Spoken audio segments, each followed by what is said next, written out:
Lot of us know, lot of things about Mataji, and some of us are new to this. Mataji is a monastic member of Sri Sharada, a monastic order within the Sri Ramakrishna order, and is known for her expertise in Yoga Vedanta philosophy. She is also the editor of the English journal Samvit and has served as the principal of Nivedita Vidyanandaprana School. Mataji is recognized for her extensive study of texts like Patanjali's Yoga Sutras, the Upanishads, and the Bhagavad Gita, as well as her teachings of Yoga Vedanta at IIT Delhi. Mataji was born in Mysore, Karnataka, and she was always involved right from her very end age with Ramakrishna mission. I will give a little bit of background and activity. She is a monastic member of Sri Sharada, a lineage stemming from Sri Ramakrishna, Sri Sharada Devi, and Swami Vivekananda. She has served as the principal of Nivedita Vidyanandaprana School and is actively involved in the publication of Sri Sharada. Mataji is a very renowned scholar and teacher of Yoga Vedanta, having studied and lectured on various texts and philosophical systems. She has lectured extensively on the Yoga Vedanta and the intersection of science and spirituality in various countries, including South Africa, the United Kingdom, the UAE, and North America. She conducts Yoga Vedanta courses at IIT Delhi, which are available on their official channel, NRCDEE IIT Delhi. She got the initiation Swami Ramanathananji and received the sannyasa in 2007. I request Mataji to speak she is going to speak, and then anyone having questions will be a follow-up. Mataji.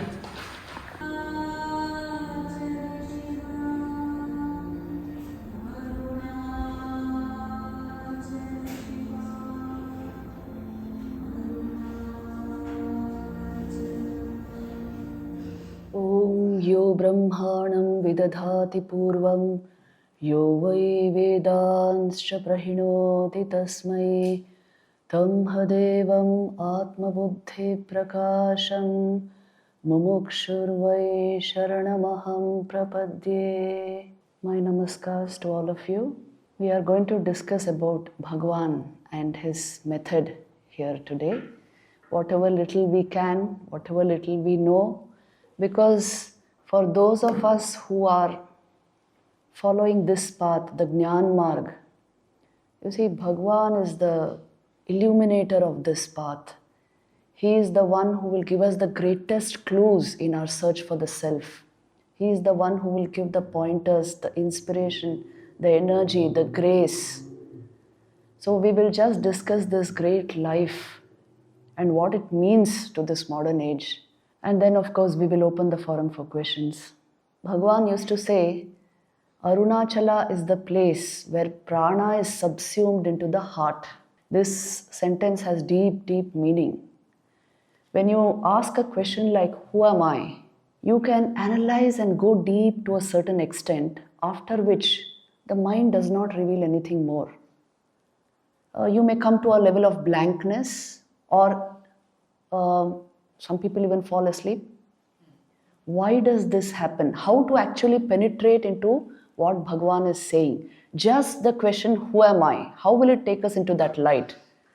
And how does the I thought, the ego, dissolve completely at its source when we ask a pointed question like, who am I? This is what we will try to explore, because this is of prime significance to sadhaks, how exactly this path works. See, when Bhagwan says Arunachala is the place where prana is subsumed into the heart, subsumed means absorbed.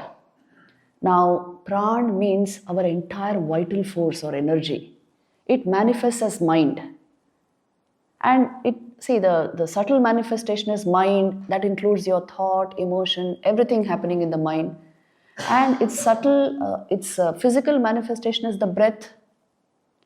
So when this entire pranic energy, it gets subsumed in the heart, then the self is revealed, which means the mind must learn to stay in the heart. In fact, that is the home of the mind. But many times just watch your mind and see it's just running somewhere. The most chanchal thing in the world, restless, is our minds. So then with this kind of a mind, how can we take up this kind of a path? That's why then you see, when you inquire, who am I, the mind is already jumping. You come to a kind of blankness, and after that, you can't move ahead. You can't go further. That is why the primary requirement for the Jnana Marg is the Sadhan Chatushtay. You must have heard of it. Vivek, Vairagya, Shatsampati, Mumukshutvam. When you make an inquiry, the mind must stand at that point. The I sense within me, I should be able to catch it completely. And the mind should not jump here and there during the process. This is the primary requirement for Jnana Marg. I won't go into Sadhan Chatushtay because I think most of you already know it. These are the fundamentals of Vedanta, especially the path of Advaita. If I have to know who am I, the mind must stand on that I sense within me for a long period of time. Then only it will penetrate deeply into what the I denotes, the import of the I sense. If that does not happen, we will not be able to catch this, what Bhagwan is saying. This path is very appealing because at once we feel, yes, of course it is about self-knowledge. What can be more interesting? It's about the self. But when you actually make the inquiry, we will face this. And that is why the most important thing in this marga is to keep mind in the heart. Through this chanting of these hymns, devotion to Bhagwan, devotion to Arunachala, devotion to the path of inquiry, you can capture the mind in the heart. This is the most important sadhana, preliminary sadhana required to make this inquiry successful. And that is why if you see the life of Bhagwan himself, you see the simulation of death, the death experience, actually produced the light of greatest illumination in Bhagwan's life, isn't it? Just the body and the mind. He lay down flat. You know about that experience very well, I'm sure. And he just thought of the moment of death. When vitality is completely being withdrawn from he actually felt the rigor mortis also. Vitality is being withdrawn from the body. And the mind is no longer functioning. Still the force of I, he could feel it with tremendous power within him. The sense of I throbbing, the aham sphuran, it never leaves us actually. Aham sphuran is our real nature, the throb of I within us. But it gets covered up, laid up with a whole lot of mental concepts, ideas, thoughts. So that's why we are not able to see the pure light of awareness ever shining in our hearts. Bhagwan's words are the pointer to that state of our true being. This is Ganga from Gomukh. Bhagwan, his words, he hardly spoke, but whatever has been recorded of his talks, you have their talks with Raman Maharshi. I kept that book with me right from childhood. And even today it is there with me. You can never read that book, Every day you need to dive into that pure Ganga from Gomukh, because he is giving us the source of your very thought process, the source of the I sense within us. And that source is the Gomukh glacier. It is the self. It is the luminosity of our being. This light is not this kind of light. This is the light of awareness. It is pure consciousness. That is the essence of our being, and everything proceeds from there. So unless mind is turned towards heart, we will not catch this in first person experience. We may have all kinds of third person, experiences and ideas and whatever, formulations. But to actually catch this and enter that deep inner silence, the recesses of the heart, what Bhagavan used to call heart, that is the way of this method. The aham sphuran is ever there within us. But the mind fails, it's so busy with thoughts that we fail to see it. Bhagavan used to say, after that experience, Bhagavan lived perpetually the state of self-knowledge, radiating that knowledge. How beautifully it is described in his life. Before he got this experience, self-knowledge, you can never say these people did not have self-knowledge because they are born with that sanskar. But when it came into full manifestation with that death experience, before that, when Bhagavan used to go to Meenakshi Amman's temple in Madurai, he would go like a playful boy. And he would not even do any worship, just stand and bow down before mother, maybe do a pradakshina and do what other boys would do. But after this experience, when he would stand before mother, that is something for us to see. And what would happen? Tears would roll down his eyes. And he himself has described it. This is because the soul had lost its hold on the body-mind complex. And that is why the outpouring of that soul in tears to the divine, because now he was in touch with the consciousness of the divine. I'll tell you a few more things about this. See, when Bhagavan used to talk of the self, whenever he has talked of the self, he would always say words are secondary. In fact, words are tertiary. They are the grandsons of that state, great-grandchildren of the state of perfect silence. Only in silence this teaching can be given. For the simple reason, it is consciousness. It is not about mind. Try to see the difference. Mind is nothing but a bundle of thoughts. We are trying to give a context to our thought process and calling that context mind. But is there a mind? But our awareness ever is. Awareness is never absent. Check this out and see, if your mind is saying, no, there are states when I am unaware, that is the finite mind's interpretation. Yes, because even to know you are unconscious, you require consciousness. Awareness, consciousness alone is. Mind activity happens in that consciousness. That is why when we ask a question like, who am I? You will just go beyond mind. And if we have the necessary preparation in terms of sadhan chatushtay, it will usher you into a state like this. And in Bhagwan's case, he has lived throughout his life in that, you can say, the infinite light of pure consciousness, Brahman, Atman, whatever you call it. Bhagwan even didn't know those words. Later on he says that I didn't know the words Atman and Brahman. Much later, when they were reading the Upanishads in front of me, I would understand that they are describing my own inner experience. See, this is the state of the jnani. As Thakur used to say, the experience happens first for them. The formulation happens later. And in our case, it's all about formulation and Shravan and Manan and Nididhyasan and whatnot. So the whole point is, if you study Bhagwan, I'm telling you, it is Ganga Snan from Gomukh. There's no need of going to Gomukh. You study these great lives and dip into their consciousness. It is equivalent to the highest pilgrimage you can make. Let me also put a few more, a little more maybe discussion on the state of Bhagwan. See, I'll tell you a wonderful incident in his life, which actually happened much later in his life, but it is a pointer to where this consciousness lived. Towards the end of his life, Bhagwan had cancer.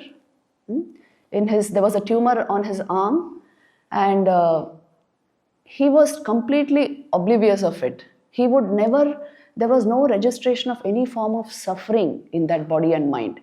He even had an operation done without anesthesia. But the tumor reappeared. And everyone was very worried. The doctors were extremely worried. And they did not know how to now cure this.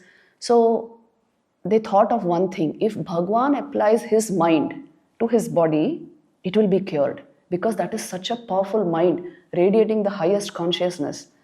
So at that point of time, Alamelu Amma had come to Tiruvannamalai. She was his sister, Bhagwan's sister, younger sister. She had come, so these devotees joined together and told her, please go and tell Bhagwan to put his mind on his body, on the tumor. And if he just does that much, it will be cured, it will be healed. Now she went before Bhagwan, and Bhagwan was absorbed in the self, and he said, Yanna, what do you want? She said, Bhagwan, just in your presence, everybody is getting healed. Just in your presence, even mental sickness is getting healed, and physical sickness also. Why don't you apply your mind to your body? Apply it to that tumor, and then it will be cured. Please, Bhagwan, for our sake, you should do this. She appealed to Bhagwan. And Bhagwan looked seriously at her and said, see, for me to do what you are saying, I must first imagine I have a body. And then I have a hand, and there is tumor in that hand, which is painful. And to imagine all these things, I need a mind, which I don't have. So how am I going to do what you are asking me to do? Poitu va. This was Bhagwan.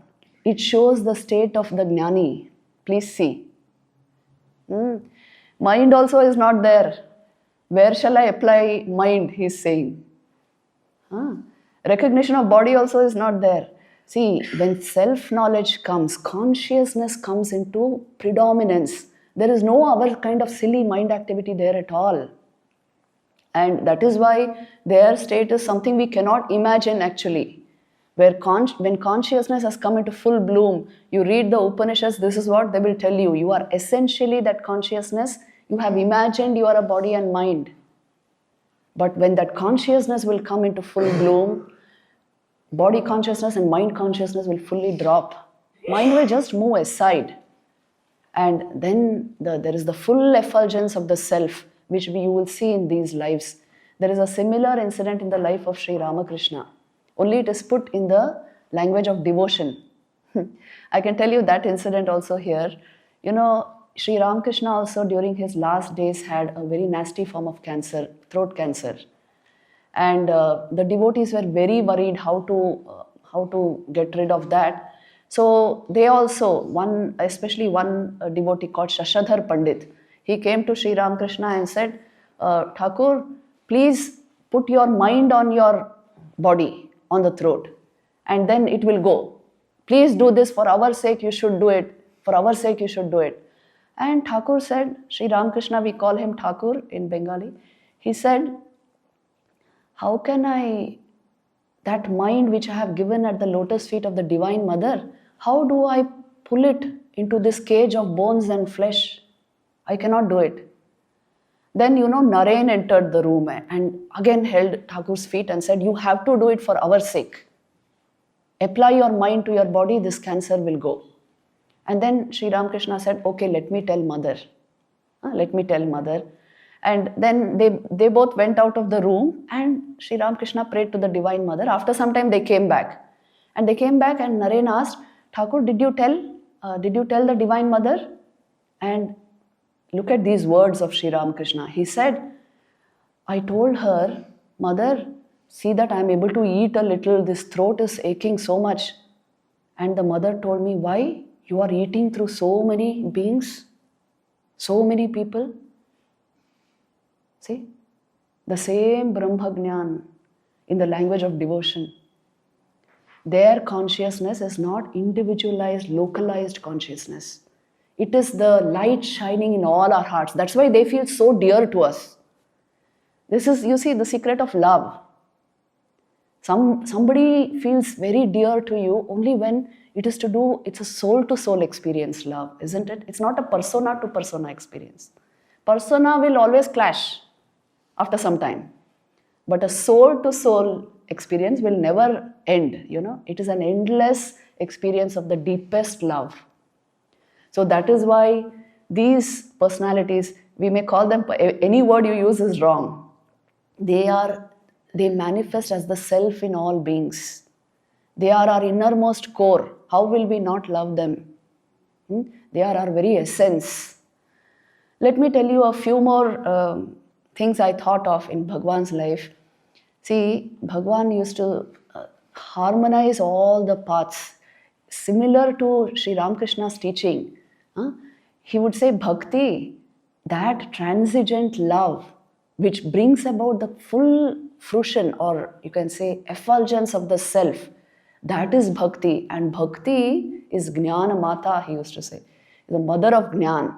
Because only when you have total dedication to knowing the truth of the I, then only it will manifest as the self completely.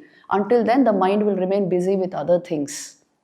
So Bhagwan has actually speaking solidified even the bhakti marg by giving us this idea about bhakti, that real bhakti means the oneness you feel with the essence of your very being. That is bhakti. It is similar to Shankaracharya's definition of bhakti. He would say the same thing. And even the Yog Marg, Bhagwan was very clear that this is a kind of mystic communion with our own being. It appears mystical. It is the most natural, obvious thing that can be. We may use any rational process to try to understand Vedanta, but Vedanta actually comes into experience in silence. And when the mind has entered and remained in the heart, that is the actual way. So it is a mystic communion, you can say. Bhagwan, after his experience of self-realization, for the longest part of his life, he was absolutely absorbed in the self. Self-enquiry should lead to self-knowledge, which should result in self-abidance. This is the Yog Marg actually, where you don't budge from the reality of your being. So provided we have the sanskars of Vedanta well set, the foundation stones, if they are well set, this is an experience that is possible. That's why in Bhagwan's life you see not the slightest budging from the highest state. Any question you put to him, he will draw your attention back to the self. Who is the questioner?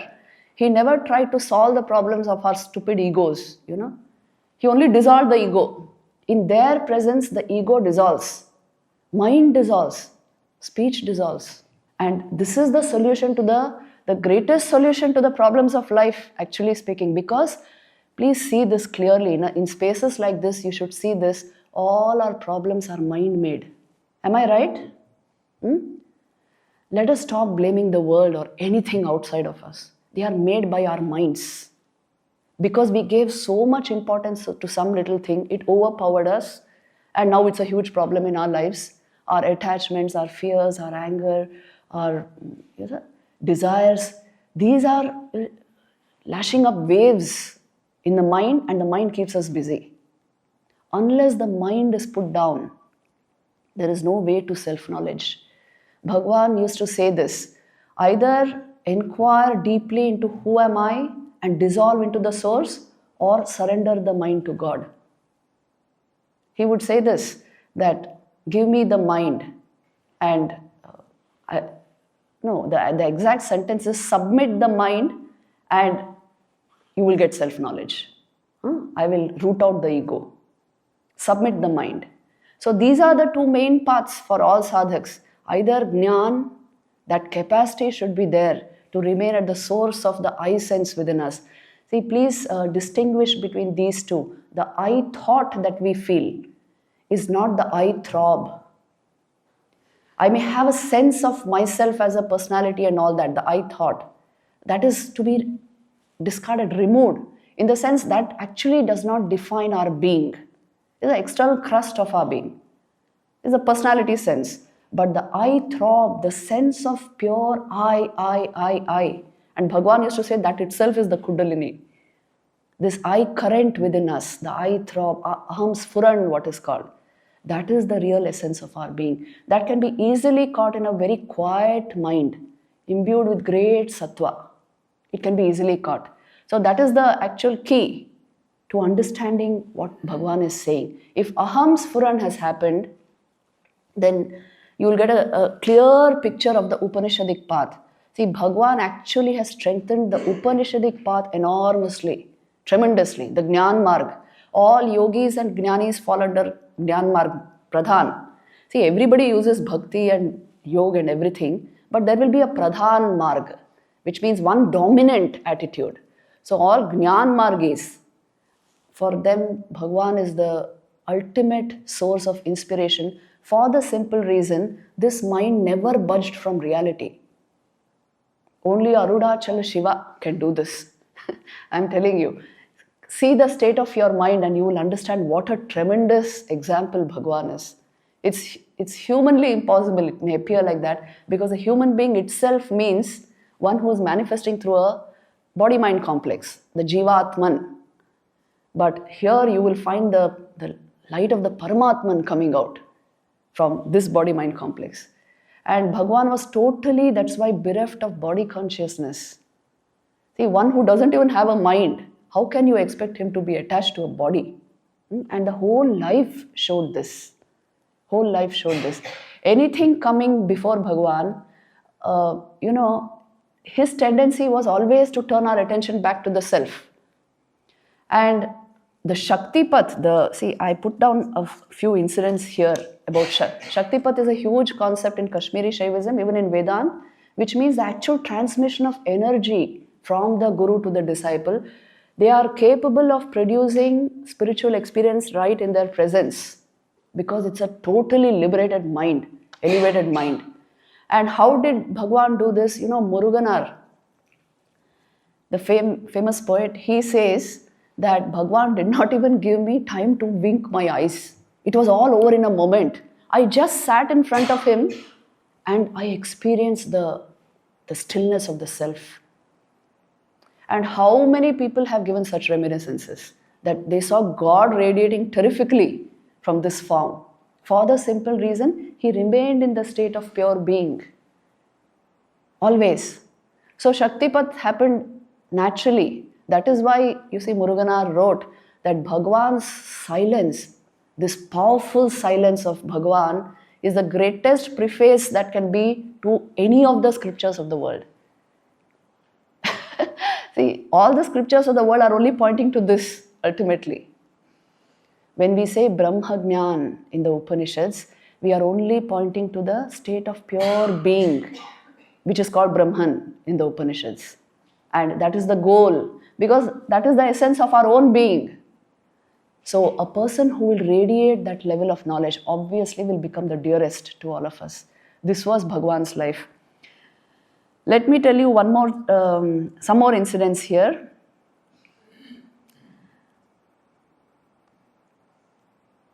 Somebody once asked Bhagavan, is realization instantaneous or is it gradual?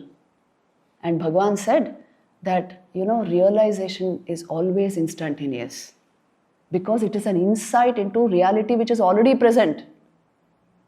But it requires introversion of mind, which is very gradual. Knowing how our minds are, Bhagavan gave answers accordingly. You see, introversion of mind, placing mind in the heart so that it is subsumed in the heart is a big effort. Requires lifetimes of sadhana and tapasya. Don't think Vedanta is so easy. Although it is our most obvious and it is our nature, still it is not easy to remain in that state for like this entire lifetime. So Bhagavan used to say this, that you can know the truth only if the mind is utterly so clear that it moves aside. You see, please see this. The greatest intuitions of your life have come when the overworking, functioning mind with all its cognitive distortions has stopped. Have you seen this? The greatest insights of your life have come only when there's total clarity of mind. The normal mind has sort of moved aside. So this was the state of Bhagwan. That is why whatever has come out from his lips is really coming out from the source. And then let me tell you a few more incidents. See, there were people who would ask, who were from the Yoga Marg, and they would ask about Kundalini. And Bhagwan used to say that if you feel the I current within you, that itself is the Kundalini. Everything else is imagination. Please see that I have chakras and I have a channel Sushumna running through the Pranamaya Kosh, and it's all the making up of the mind. But what you feel in your heart as the I throb, as the I sense, that itself shows that pranic energy has been lifted here. So it is a big revelation for the Yoga Marg also. Whatever the words of Bhagwan are huge revelations on all these margas. And that is why whoever has been touched by Bhagwan, and that includes all of you, we're truly blessed. At some point or the other in our lives, we will understand this, that this is the heart of the whole thing. A mind which has even felt the touch of pure consciousness, that mind becomes a deeply conscious mind, a completely mature mind, a mind which is able to see everything in proportion. It is able to see, place things, give things the value they deserve, and it is able to get across this transmigratory existence in a fabulous way.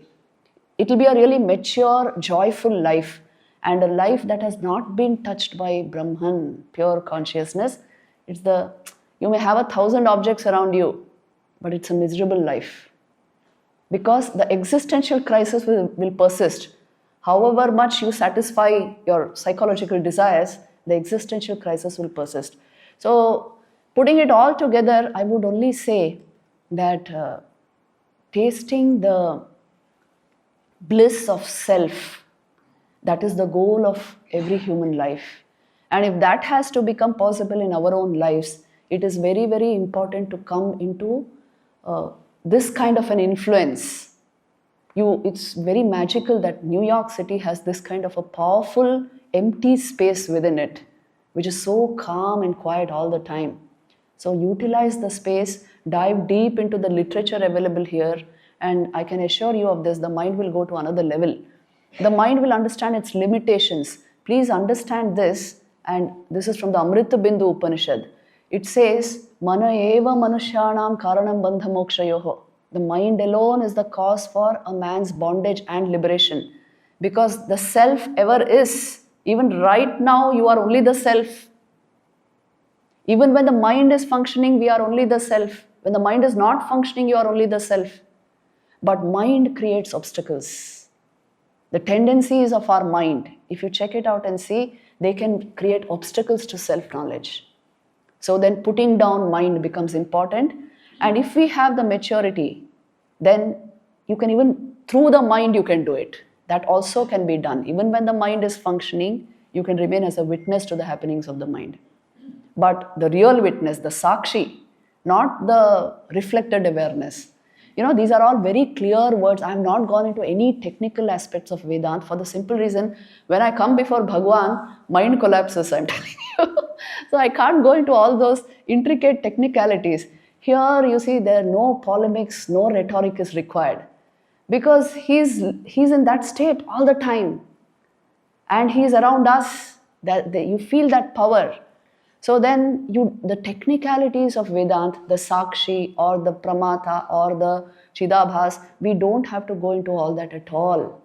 Just see clearly that your consciousness, it's not even your consciousness, you the consciousness, is ever-present reality of your being. And the mind-body complex, they are completely acquired. It's acquired taste. It's something you posit or superimpose upon yourself, and then we give a big you can say a big idea about our persona, which doesn't exist. Somebody asked Bhagwan how to control mind. Bhagwan said, when you realize the self, there is no mind to control. Just realize the self, just see reality as it is. Even if the mind is doing all its monkey business, still we can peer At very, you see, profound moments, you can peer and see that the very nature of my being is awareness. And all the confusion of the mind is only created because I didn't train it enough. If there is sadhana, enough training, the mind will merge into the self. Because it has no real astitva. What we are calling mind is a phantom. And the one who sees this is the self. So only turn your attention back to the self. This was Bhagwan's method. This is the purest Jnana Marg, the way of the Upanishads. And if something of this we bring into our lives, all the clutter of our mind and the tendency of the mind to go around objects constantly, keep busy somewhere, will come to a halt. And the radiance of the self will come to the forefront. This is the path of Bhagwan Raman Maharshi. We can't talk much about this. You should know this. It is completely experiential. Upanishads are like that. They are the outpourings of rishis in this state, the state of pure being. So you actually cannot talk or formulate or discuss too much about it. Anything you say will fall short of what it is. All we can do is take these things as clues, take Bhagwan's words as the greatest pointers, study their lives, dive deep into yourself. Take up a process of meditation and keep to this kind of satsang, holy company, and dive deep within yourself. This is all I would want to share about Bhagwan today, and I'll open the forum for questions.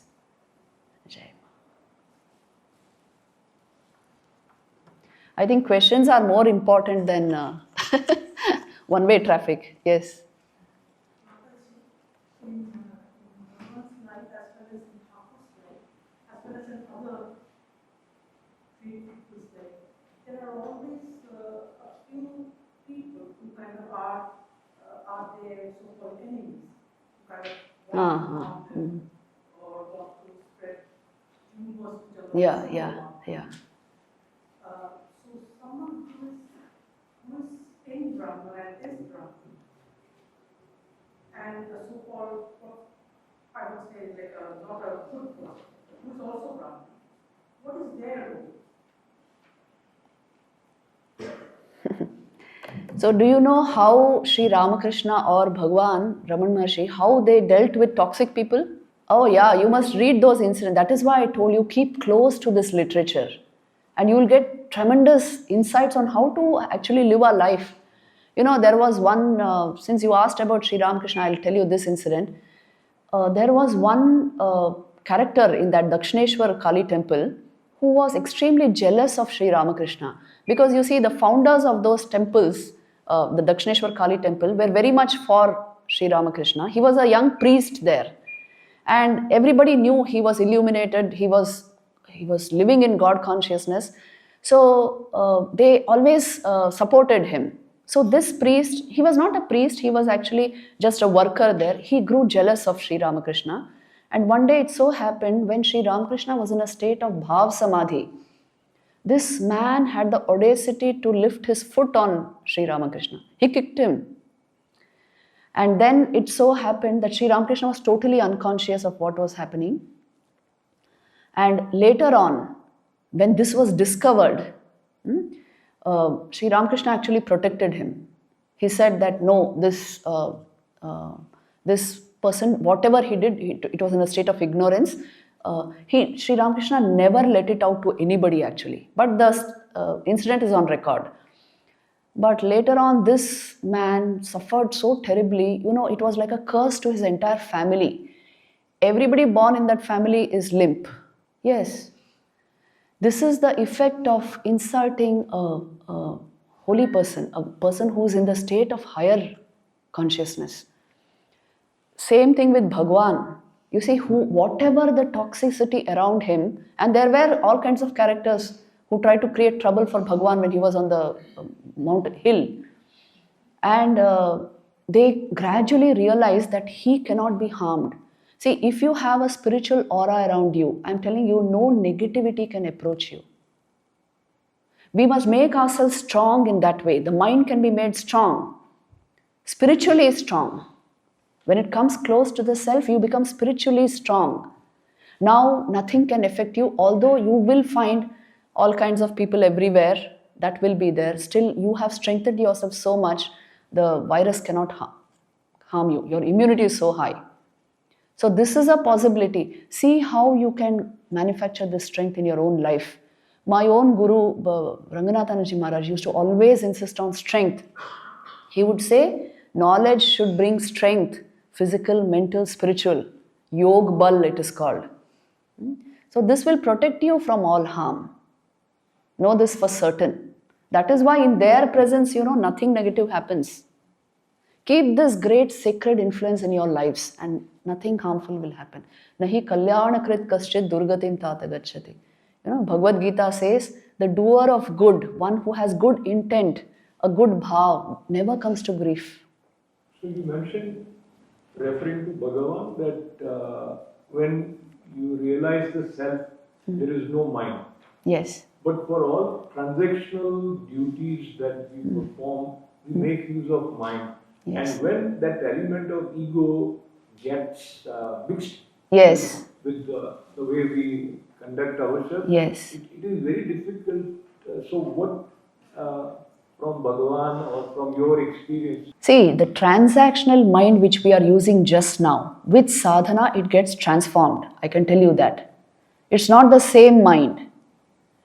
But does that mean that after realization you can no more use mind? That is also not true. You can definitely use mind, but now it has a different capacity and a different power altogether.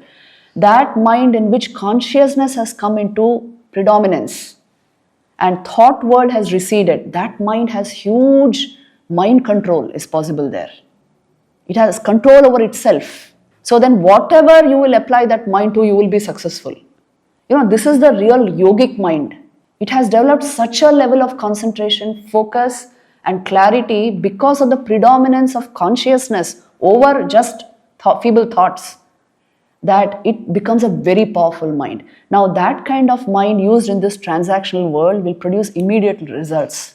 So you will be successful in whatever you do. Why do they say that the blessings of God bring all success and all the highest fruits of life?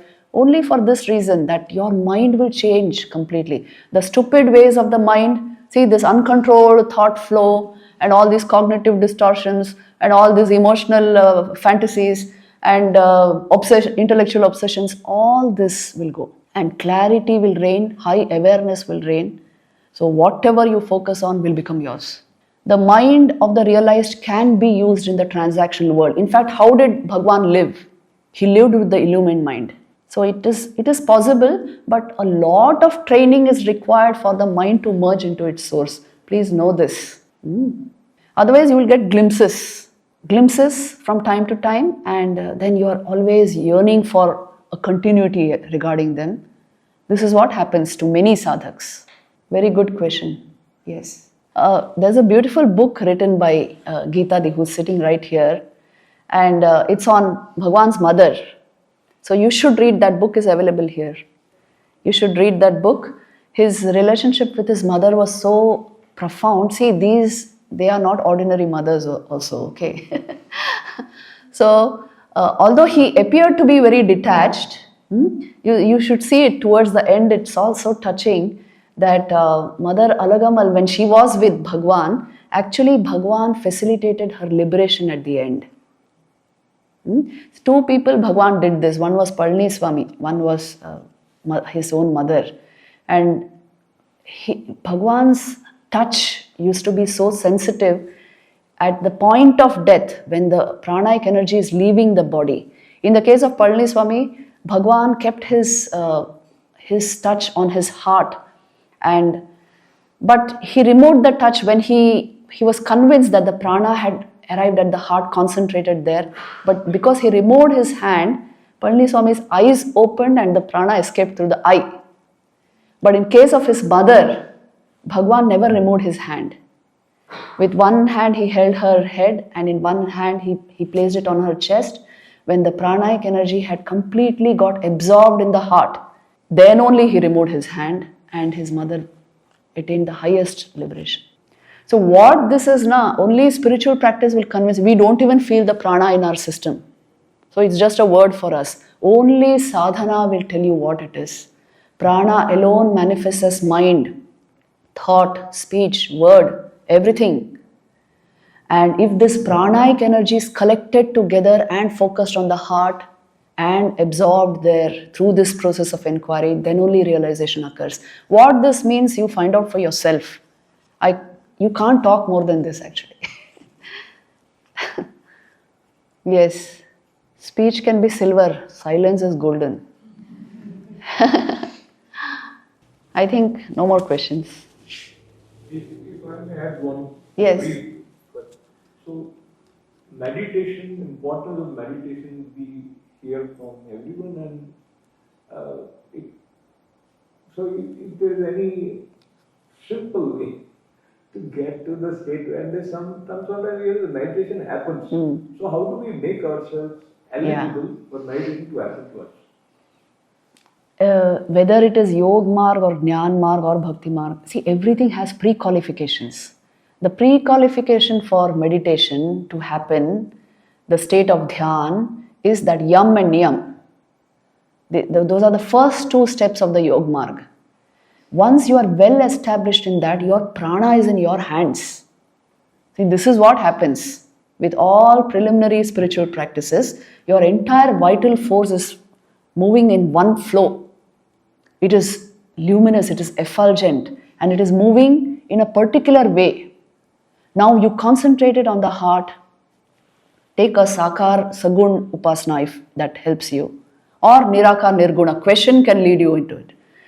But take whatever appeals to you. If the prana is in the heart, meditation will happen. Only when the pranic energy is all scattered all over and you can't collect it in any way, meditation is a real trial and error. But if you are able to gather all your energy and concentrate on the heart center, meditation should happen. Meditation is the only way. In fact, what Bhagwan is calling self-inquiry, it is more than meditation. Only when, the meditative habit, meditative awareness has become strong, then only you can pursue an inquiry like this to its successful fruition. Because the mind will not deviate then from that search. Otherwise, it will keep on, our monkey mind, I don't have to introduce it to you, isn't it? It will keep on doing that, its normal ways. And then the inquiry will not work. So take charge of your mind. That is the preliminary thing in spiritual life. That is why then you have to do puja, parayana, all these practices, everything, satsang. Apply bhakti, apply jnana, apply everything. You will finally come to a point when your mind is really in your hands. Then you use inquiry, it's the ultimate thing. Bhagavan used to say, you know how powerful inquiry is? When you are well prepared, he used to say, see, you use a log to set fire to a pyre, isn't it? And the pyre consumes the log. Bhagavan used to say, inquiry is like that. You use just an inquiry to light the fire of self-knowledge. And finally, that the fire of that will consume even the inquiry. Mind gets consumed through self-knowledge. But the necessary preparation should be there, otherwise it will not happen. So, this is a kind of a paradoxical question.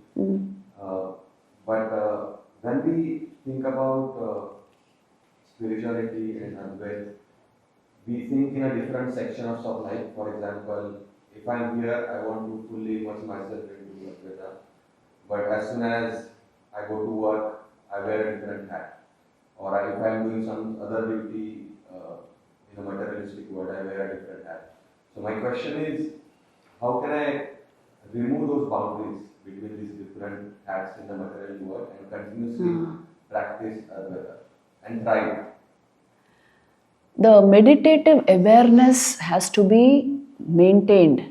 See, if it is generated in your periods of silence and meditation, the higher awareness, it will continue even in your workplace, wherever you are, at home. Whatever identity you may wear, at the heart of the whole thing, you are only the self. Isn't it? Are you ever separate from your consciousness, tell me? In your workplace, maybe you are a boss of so many employees. At your home, somebody else is the boss. But yourself, the consciousness that you are, is always the same. Personas keep changing. You don a different personality in different context, a different identity, but the self remains the same. In meditation, if that self has come into full blossom in your mind, meditative awareness that is called, then that awareness persists through all of the entire day. It will be there with you. Then you can handle every situation very well. Otherwise, you are a different being in a different place always. Meditative awareness, see what it is. It's a huge thing. In Upanishads, they are always talking of this. This has to be generated. Prajna, it is called. If there is prajna, you don't have to, have a different persona every time. There's a continuity about you now. Because the clear mind has perfectly reflected the inner light. Now that stays with you. In fact, that is the only continuity about you. Is your mind ever continuous, tell me? All these cognitive sciences and neuroscience people, they are always saying mind is continuous. Mind is never continuous. A neuroscientist will say brain is the continuous. Yes. By the deep calmness and peace and integrity you feel within yourself. It's unmistakable experience of the deepest peace possible. This Furan which I said, that is nothing but that meditative awareness. Have you heard of the word Furan? Bhagwan used to use the word Aham Sfuran. The I throb, pure sense of I within you. Not the assumed, concocted I, the real I. When that reflects in your meditation, it generates the meditative awareness. The proof of that is deep inner peace and joy, bliss. You have now an impersonal sense of yourself. That goes with you always. Because you are actually that, isn't it? See, check this out and see, body has changed so much since we were infants. Infant, child, toddler, teenager, young person, and now whatever we are. Body changed so much, mind changed so much, but your I am sense, has it changed? You only were that child, you were that toddler, you were that same I sense is persisting. See, this is one of the great clues in Upanishads, in Panchadashi. How the I am sense does not change. I know I was that child, I was that teenager. There is a continuum running through life's experience, and that is awareness, not body or mind. So shouldn't you invest in what is continuous rather than what is only fleeting and temporary? The really intelligent, they invest time and energy in that which is permanent, that which even outlasts the body and mind. It was grace. I had very strong yogic sanskars from childhood. You won't believe the things I did. So, see, everything in life is predetermined, if you actually see. You are making a choice maybe at a certain point in your life that I want to become a monk, but it is due to so many factors you have built up over time, even through lifetimes. You must explore this question. Is free will the truth or is everything predetermined? Determinism is the truth. Explore it and see. Bhagwan used to throw great light on this. He used to say, in fact in his letter only it is there, that everything is predetermined. We have worked on these things for a long time and then only it becomes fully manifest in one life. But the thing is this, if you want things to go your way and you want your decisions should work, then you must observe deeply and see what a choice means. Am I led towards a choice or is a choice instantaneous? What exactly is happening at that moment? For everything you need the meditative awareness. I'm telling you, if you want to deepen life, you must do meditation. Otherwise, somebody's philosophy will become yours.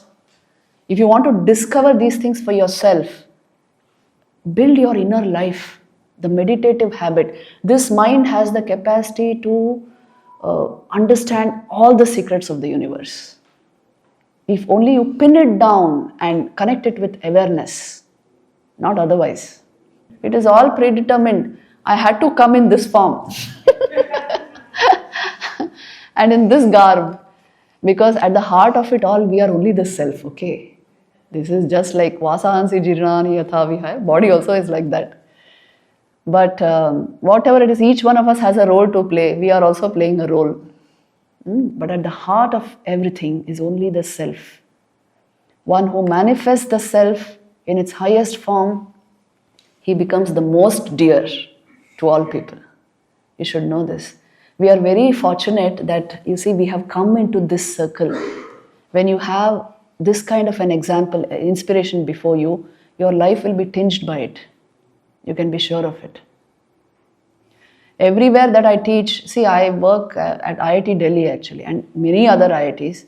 Everywhere, invariably, Bhagwan's, and of course, Sri Ramakrishna, Swami Vivekananda, their words only come out of my mouth.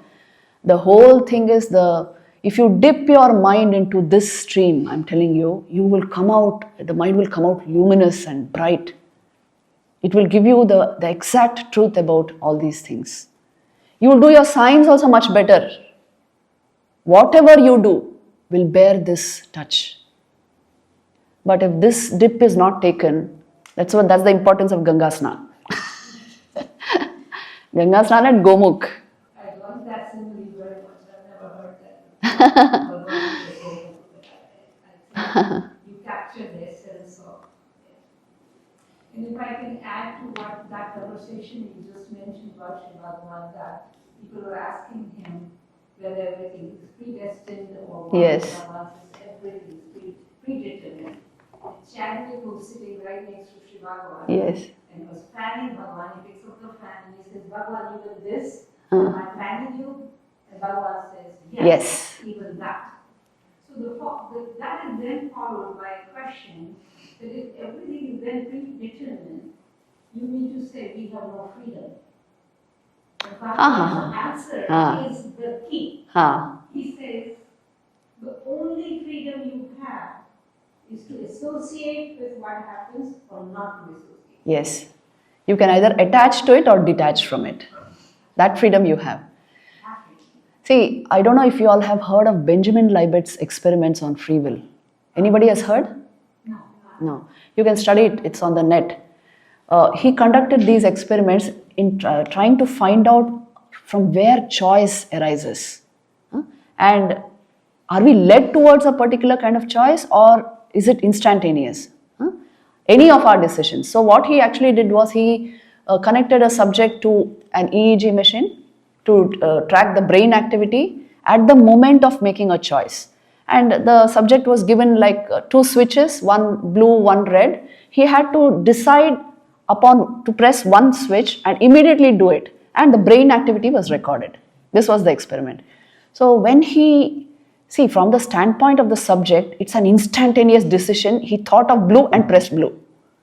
But the EEG scan showed mind activity. The brain showed so much of activity 550 milliseconds before the decision was made.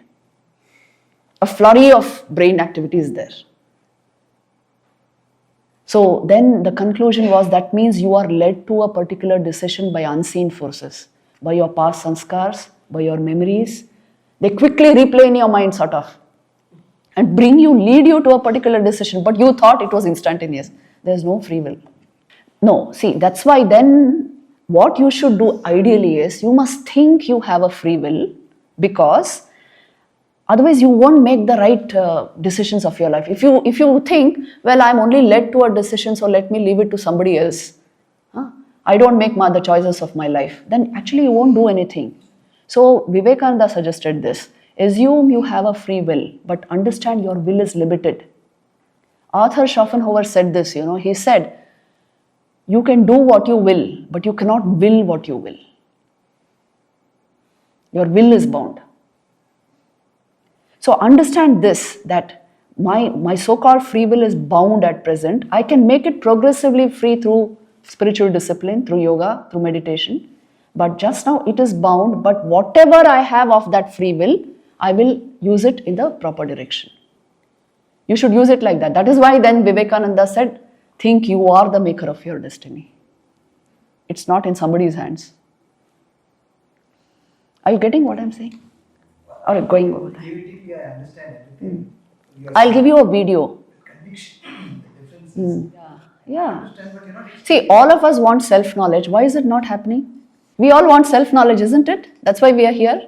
We are here for years maybe. But why is it not happening? If free will was the truth, somewhere our own mind compromises on our so-called decisions. Our unconscious may be unprepared. Our subconscious may be unprepared. See, please, if you are interested in this subject, watch the video Determinism and Free Will given at IIT Delhi. You will have to put Determinism and Free Will Divyanandaprana. You'll get the video on YouTube. Watch that. There's a total discussion on this with those IITians. But the whole point is this, that what Bhagwan has said about these things is the ultimate you should know. Because he is seeing, you say you can know everything about the mind only when you have a foothold beyond the mind. He is giving us light from there. Am I right? Yes? Did I put it correctly? That is why you must go to the masters, always. We may do a lot of cogitation on this, a lot of thinking. It will be circular thinking, finally you will find out.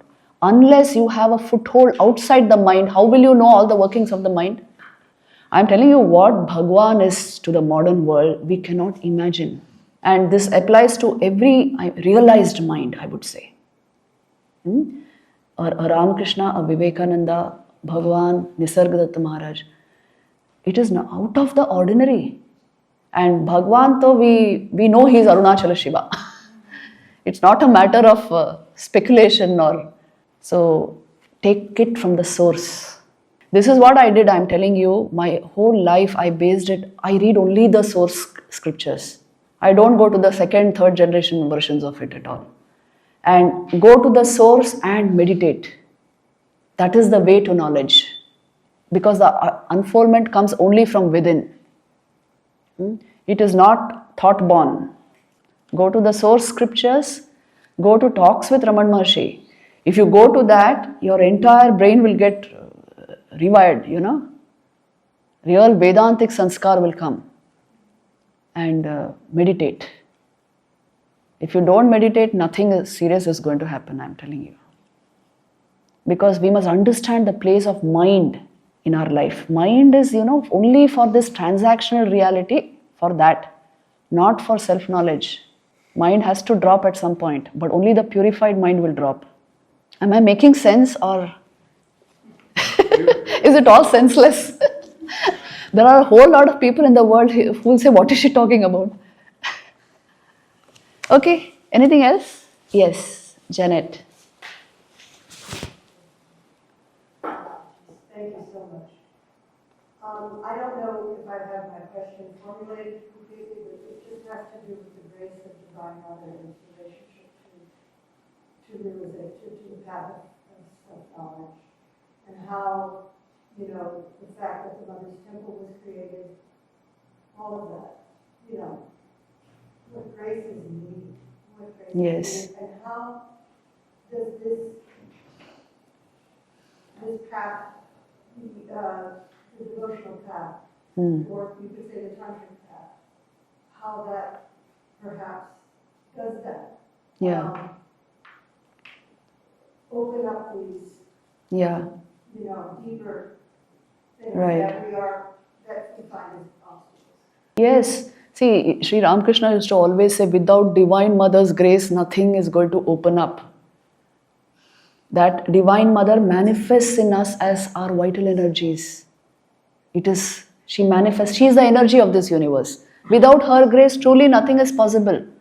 So for our vitality to really come under our will, into our hands, divine grace is required. It is only by that. Bhagwan also used to talk of grace, isn't it? You see, once somebody asked him, you did it without a guru? He said, who knows how many births I might have had a guru.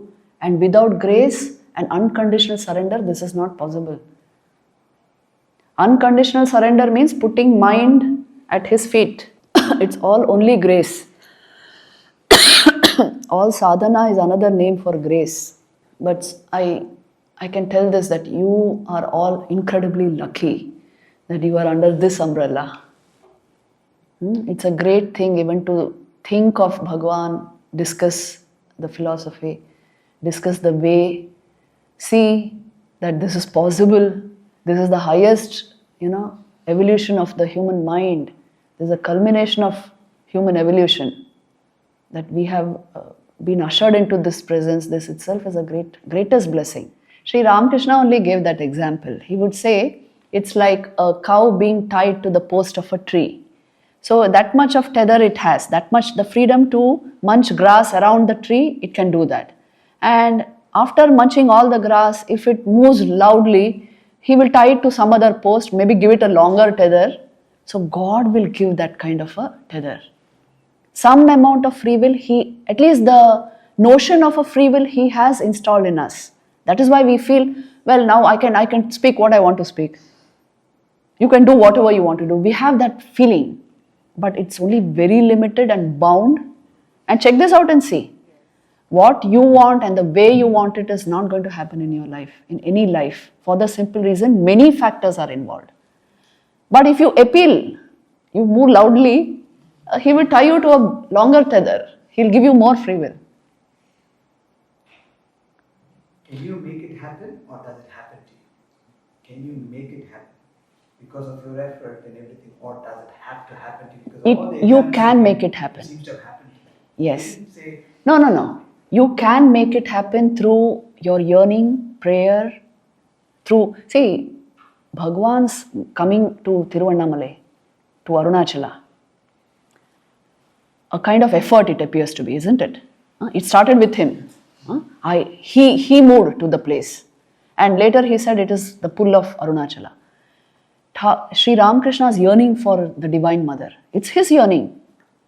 So our yearning, our prayer, our intense desire for something can be expressed to the Divine. Yes, that starting point should be there. That's why I said, assume you have a free will and exercise it in the right direction. And gradually you will understand it is bound, but it can be made progressively free. Yes? Yes. I have a question for, so we all come to this, we get whatever, we want. Now, what is your advice for our parents and this? Because in 20 years, the new generation will take place. How do we bring that to the new generations? How do we bring this knowledge? Yes, for everywhere, not only this order, Ramakrishna order, like we have only one with the way. They're trying, we're trying to do. So what, as a parent, or we're a group of people here? Right. Right, so in 30 years, the demography will be different, everything will be different. So how do we bring this to the next world? See, the first thing is, the parents must be imbued with these bhavs, What exactly you do at home, that is going to impact the child the most. What you prioritize, what is your value system like? Check this out and see.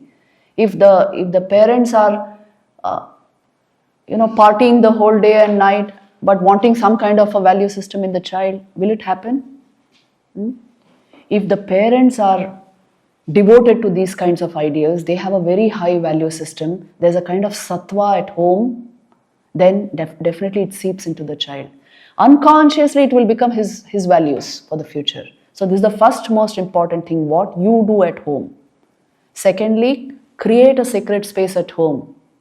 See, sacred and secular are the same, is a very high standpoint which is very far away. Most of us need sacred spaces, consecrated spaces like this for the right impact to fall on the mind. These spaces create sanskars. So create it at home also.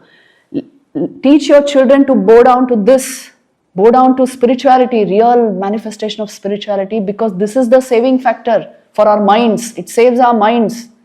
Otherwise, the mind will just go into anything. Many people treat their minds like a waste paper basket, isn't it? So teach them to bow down to this, that this is the real value of human life. This is the culmination of human evolution. If you can put this idea into them, if this is the priority in your own life, it will go into the child. Two things, right? Parents should have some kind of a spiritual focus in their lives, and they have a value system at home, and they have an atmosphere at home. So daily you can do some practice together, isn't it? One Aarthi with your children, if that's possible. At least until they are 12, it's possible, isn't it? Usually. And or read the Kathamrit or something at night for 5 minutes with them, 10 minutes.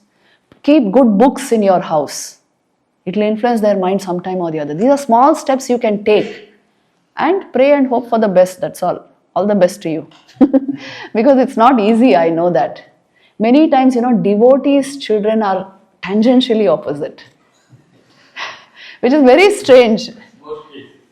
Very strange. So, you never know. See, it's not that your children come through you and not from you. It's another soul in evolution. So, you don't know its past sanskars. Knowing this, we will only create the atmosphere and hope for the best. Yes. Anything else? Okay. What's the proper way to practice self-inquiry? The proper way to practice self-inquiry is first still the mind. Let the mind experience a kind of inner calmness, an inner serenity, tranquility. That's why I told you atmospheres are important. You can't race into an ashram for, I have just 5 minutes and sit and quickly do something and race out. Don't do that. Give some time for these things. Come into a sacred atmosphere, calm the mind deeply, and when you feel well mentally aware, then put the question, who am I truly? What is the nature of my being? Not what is the nature of my mind. What is the nature of my being? It's an existential question. Existential questions are like earthquakes, They'll shake the ground under your feet. They are mind quakes. They'll quake the mind.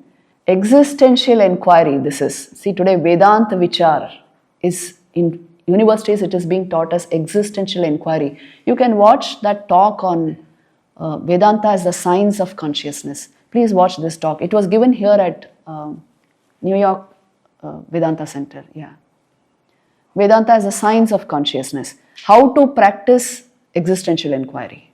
In that still state of mind, if you can introduce an existential question, automatically your deeper mind will respond to it. And it will come to an understanding, and it will inspire a greater effort in you, which is sadhana. Gradually, see, for the question, who am I, there is no answer. Do you think an answer will come into your mind? There is no answer. There is only stillness and being. That is the answer. So if somebody is giving you the answer, don't listen. Bhagavan used to say this, that you can never convey this through words. The I sense within us, what it denotes. What is the import of this I throb? Who can answer? You will only feel it. It's a felt experience. The greatest experiences of life you cannot, put into words. Am I right? Can you put into words the smile of or the beauty of a glorious sunset, sunrise? Or the taste of ghee? Anybody can express it? These are all called ineffable experiences. They are not available for speech or thought. They are just beautiful. That's all you can say. The best way to become still is the meditative process. We have introduced a whole lot of meditations on YouTube. If you want, you can watch that. Initially, how does the mind become quiet and still is? At some point, see, meditation requires life regulation, a sattvic life. This is the first important thing. So then when you sit down to meditate, the mind now wants to at least obey your intent, your will. And you can use some kind of a picture. See, here you have an image. Some kind of an image or picture or music or some mantra, something like that to internalize your attention. Now the mind will become calmer and keep doing that. There will come a point when you attain deep stillness. Now you introduce the inquiry. It will work like magic. They live in two different worlds. Yes. It's a tremendous conflict. Yes. And it confuses them. Yes. And if it's taken to a great extent, Yes. they're turned off. They don't want Yeah. anything to do with. Right. I understand that, yeah. So how to keep that balance Hmm. where you can still keep them within the hold Yeah, of yeah. spirituality and let them still explore the life that they need to lead Yeah, here in yeah. this culture, in this world. So that balance is very, very difficult. Right. I would suggest this, that actually speaking, you cannot teach anyone anything. Vivek cannot be taught. All you can do is you create the atmosphere and wait. Let the impact of the atmosphere affect the child in his own way. In his growing years, when he's young, see, till they are 10, 12, you can do these things. After that, they are completely independent. They won't anyway listen to you. So, what we can do is at that time, you keep some good books around and encourage him to think about these things. Even comics on these lives and all are available. And maybe occasionally take him to a satsang, or have an Aarthi at home every day and make it mandatory he has to be around somewhere. You see, in Indian homes at least, that we do all that definitely. But what is happening is, because they face a totally different atmosphere in school or college, it's likely that they will feel, well, should I be doing this or that? But what you will be doing as a parent is going to influence them in a big way. And then see to the company they keep also. That's going to be a bigger influencer in their lives, at least those teenage years. And you cannot determine that company again. But if you have been successfully able to instill a value system in them, they will catch the right people in their lives. And by the time they are 20, 22, that sense of discernment comes definitely. I want to lead this kind of a life, so I want this kind of company, and they will make mature decisions. Try your best, that's all I can say. You can't say anything about, children today. How about implanting a chip? That would be the next level effort, This beta generation might be doing that to their children, who knows? Yes. See how you would protect a sapling?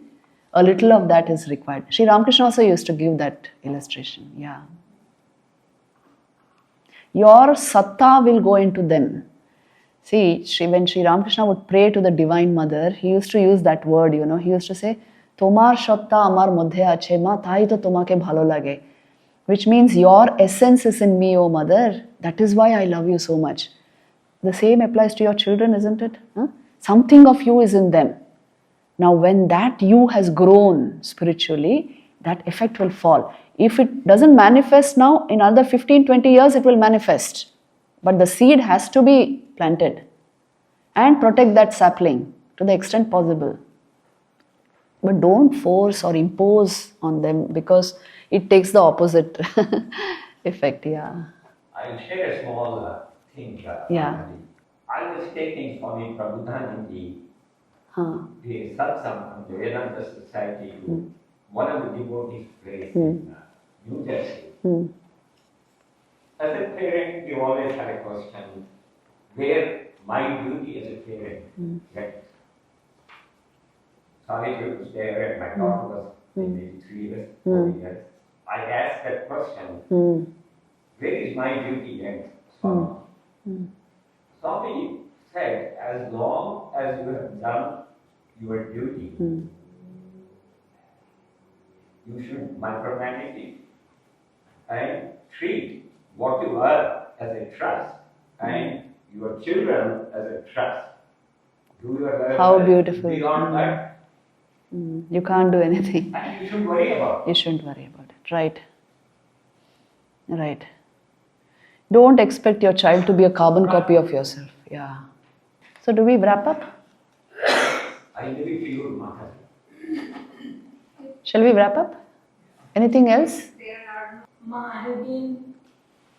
I've been here for a very long time, and I have heard other people or written on Sri Bhagavan, but your presence here is real special, because when you spoke about Bhagavan, you spoke about you experiencing Sri Bhagavan, and you brought the energy level so high here that we are eternally grateful for that. Bhagavan caught me very early in life. That's what happened. Okay, we'll conclude here. Om Shanti Shanti Shanti Sri Ramanarpanamastu. It is no coincidence actually. Mataji came about 2 years back through Nanak Mahanti, and we didn't know anything about Mataji when she came. She came for a day trip, right, Mataji, at that time.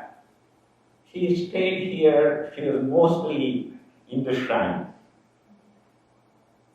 And then she expressed a wish that she wanted to come back to the ashram so that nobody knows, and she wanted to spend the time in the shrine only.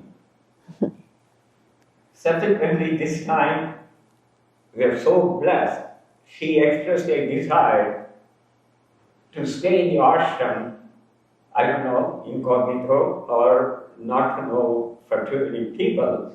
And we are so blessed that she herself offered to stay in the ashram, and we are eternally grateful for her. And it has been such a pleasure to speak to her and get enlightened. And we are so happy and blessed that Mataji or Swami Pravrajika, they readily come here and enlighten us routinely. And we hope Mataji will come back again, stay, and talk to us again. Pranam. Now we are going to chant the Upadesha Dharan. It is on page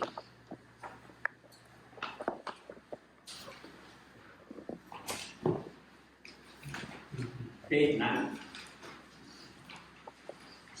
Karpurasnaya prapyate param karmanim param karmakajjadam krutimaho tadau padanakaranam paramashashvatam gavinirodhakam ishvararpikam nechayakritam chittashodhakam muktisadhakam Kayavanmana Karyamuttanam Pujanam Japa Chintanam Kramat Jagata Ishari Yukta Sevanam Ashtamurti Deva Pujanam Uttamastavat Uccamandata Chittajam Japa Dhyanamuttamam Ajadaraya Srotasasamam Sarala Chintanam Viralata Param Vedavavanat Sohamityasau Bhavana Vida Bhavanimata Bhavasunyasat Bhavasusiddhi Bhavana Bharat Bhaktiruttama Vissale Mana Swastaka Kriya Bhakti Yoga Bodhasya Nishchitam Mayurodhana Liyate Mana Jala Bhakshiva Rodha Sadhanam Chittayagama Chikriyabhita Shagayodvayi Shakti Mulaka Laya Vinashane Ubayarodhane Laya Gatam Punar Bhavati Nomritam Pranavandana Lina Manasam Eka Chintana Nashamityada Nashamanaso Krishta Yogina Pratyamastikim Swastitim Yata Vidasharitam Chittamatmana Chittvadarashanam Tattvadarashanam Manasantukim Margani Krute Naiva Manasam Margavajavat Pratayasvaham वृत्तिमाश्रिताः वृत्तयो मनो विद्वयः मनः अहमयं कुतो भवति चिन्वतः कल्पतस्यहं निजविचारणम् अहमिनाशभाव्यहमन्तया स्फुरतिरसस्वयं परमपूर्णसत् इदमहं पराधिक्यमन्वहम् अहमिलीनके व्यलयसत्तया विग्रहेन्द्रिय प्राणधीमत नाहमेकसत्यडमयस्य सत्त्वभासिका चित्तवेतरा सत्तया हि चित्तया ययम्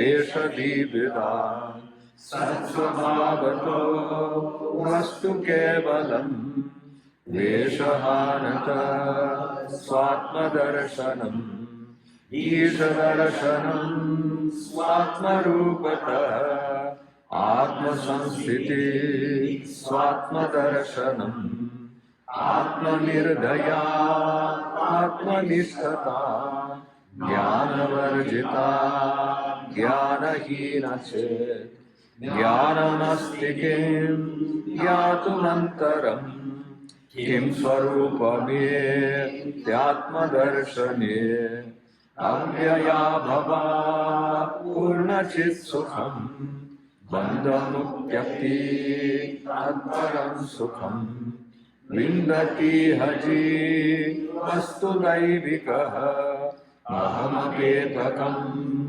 निजविधानकम् महदिदं तपो रमणवाक्यम्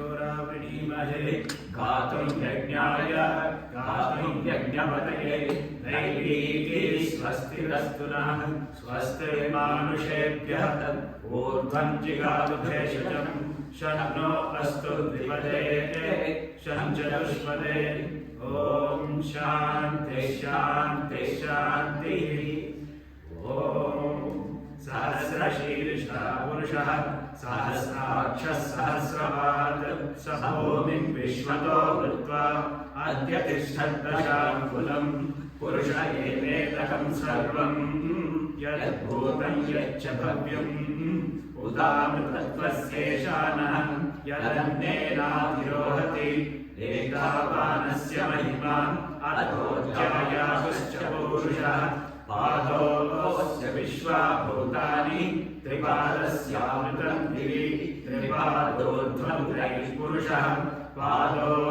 पादोऽस्येहाभवात् पुनः ततो विश्वं व्यक्रामत् शासनाशने अधि तस्मात् विराजजायत विराजो अधिपुरुषः स धातो अत्यरिच्यत पश्चात् भूमिमथो पुरः यत्पुरुषेण हविषा देवा यज्ञमतन्वत असन्तो अस्यासीदाज्यम् ग्रीष्म इज्म शरद्रविः सप्तास्यासन् परिधयः त्रिसप्तसमिधः कृताः देवा यज्ञं तन्वानाः अबध्नन् पुरुषं पशुं तैर्यज्ञं बर्हिषि प्रोक्षन् पुरुषं जातमग्रतः तेन देवा अयजन्त साध्या ऋषयश्च ये तस्मात् यज्ञात् सर्वमुदः संवृतं पृषराज्यं पशुप्रस्तावश्चक्रे वायव्यान् आरण्यान् ग्राम्याश्च ये तस्मात् यज्ञात् सर्वमुदः ऋक्षः सामानि जग्निरे छन्दांसि जग्निरे तस्मात् यदुस्तस्मादजायत तस्मादश्वा अजायन्त ये केचोभया ततः गावो अजग्निरे तस्मात् तस्माज्जाता अजावयः यत्पुरुषं व्यदधु अध्याव्यकल्पयन् मुखं किमस्य कौ बाहु कापूर्वपादा उच्येते ब्राह्मणोऽस्य मुखमासीत् बाहुराजन्यः कृतः पूर्वोदस्य यद्वैश्यः पद्भ्यागं शूद्रो अजायत चन्द्रमा मनसो जातः चक्षुर्सूर्यो अजायत मुखादिन्द्रश्चाग्निश्च प्राणाद्वायुरजायत नाभ्या आसीदन्तरिक्षं शैष्णौद्यमुत्समवर्तत पद्भ्यां भूमिर्दिशश्रोत्रात्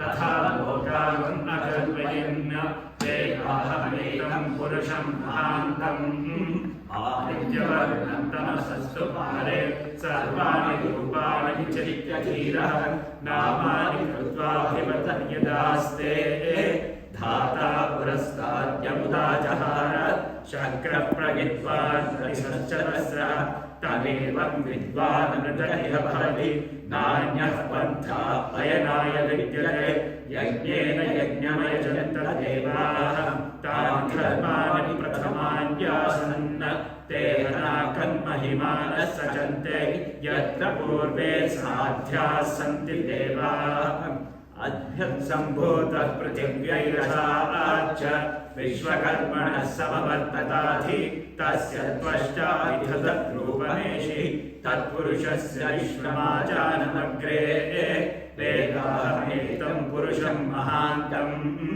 आदित्यवर्णं तमसः परस्तात् तमेवं विद्वानमृतरिह भवति नान्यः पन्था विद्यते जनाय प्रजापतिश्चरति गर्भे अनन्तः जायमानो बहुधा विजायते तस्य धीराः परिजानन्ति योनिम् मरीचीनां पदमिच्छन्ति वेधसः यो देवेभ्यः तपति यो देवानां पुरोहितः पूर्वो यो देवेभ्यो जातः नमो रुचाय ब्राह्मणे रुचं ब्राह्मं जनयन्तः देवा अग्रे तदब्रुवन् यस्तैवं ब्राह्मणो विद्यात् तस्य देवा असन्वशे ग्रीष्यते लक्ष्मीश्च पत्न्यो अहोरात्रे पार्श्वे नक्षत्राणि रूपम् अश्विनौ व्याप्तम् इष्टं मनिषाणम्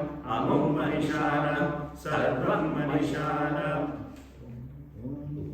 तच्चयोरावृणीमहे गातुं यज्ञाय गातुं यज्ञपतये दैवी स्वस्तिरस्तु नः स्वस्तिर्मानुषेभ्यः ऊर्ध्वं जिगाभेषजं शं नो तत्पृथ्वीपदे शं चतुष्पदे ॐ शान्ति शान्ति शान्तिः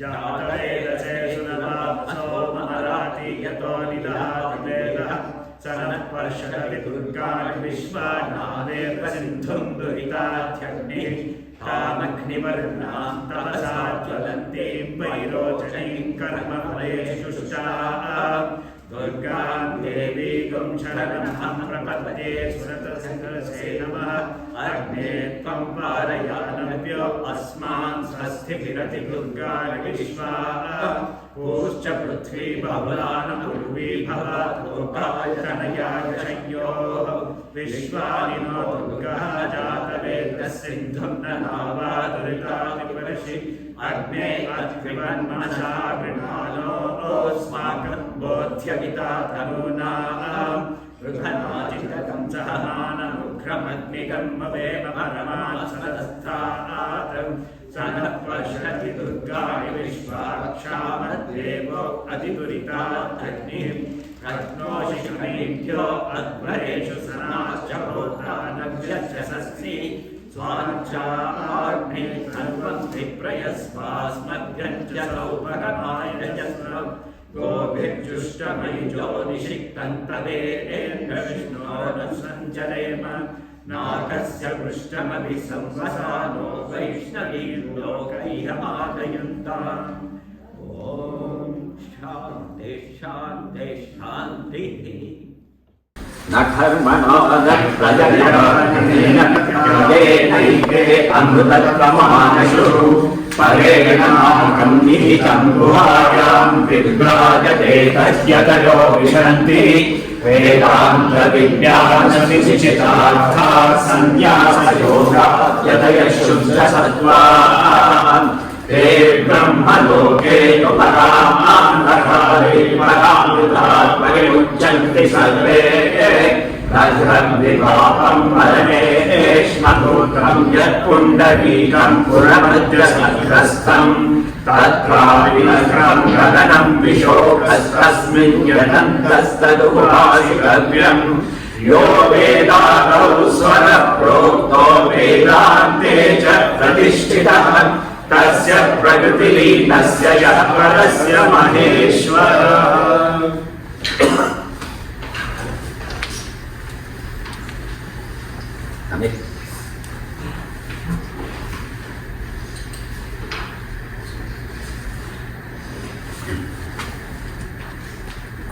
You can take it.